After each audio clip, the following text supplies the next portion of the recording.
My husband seems to think I come equipped with a magic wand that turns an empty fridge and a messy house into a five-star restaurant.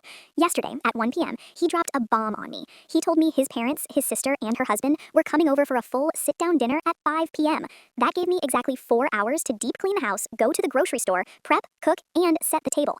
He sat there smiling, expecting me to panic and get to work.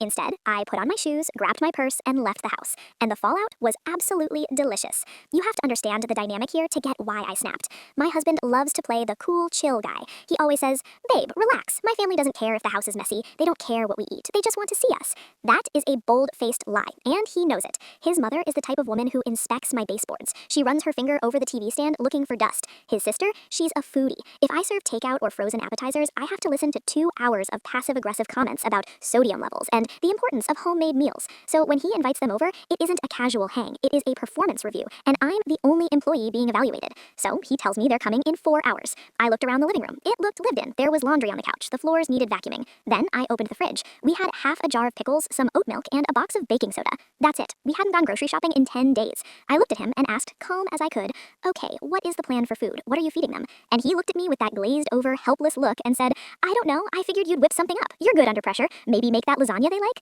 Lasagna. He wanted me to make a homemade lasagna from scratch with no ingredients in a dirty kitchen in under 4 hours. Something in my brain just broke, but in a peaceful way. I realized that if I stayed, I would be running around like a maniac. I would be sweating, stressing, cleaning the toilet, and rushing to the store, while he likely tidied by shoving things into a closet and then sat on the couch to watch the game. I decided, no, not today. I didn't yell, I didn't argue. I walked upstairs, changed into a nice outfit, and grabbed my keys. He met me at the door looking confused. "Where are you going? We have so much to do." I smiled and said, "I'm going to the mall. Then I'm going to treat myself to a nice dinner. Since your family doesn't care about the mess or the food, you should be totally fine hosting them by yourself." His jaw literally dropped. He stammered, "But you do the cooking." I said, "Have fun," and I walked out the door. I turned my phone on Do Not Disturb. I got a manicure. I had a steak dinner alone. It was bliss. I came home around 9:30 p.m. The house was dark, no cars in the driveway. My husband was sitting on the couch in the dark, sulking like a teenager. I asked, "So, how did it go?" He glared at me and said, "I canceled. I told them something came up. I guess it's good they didn't come since there was no food in the house." He didn't even try to order pizza. He didn't try to clean.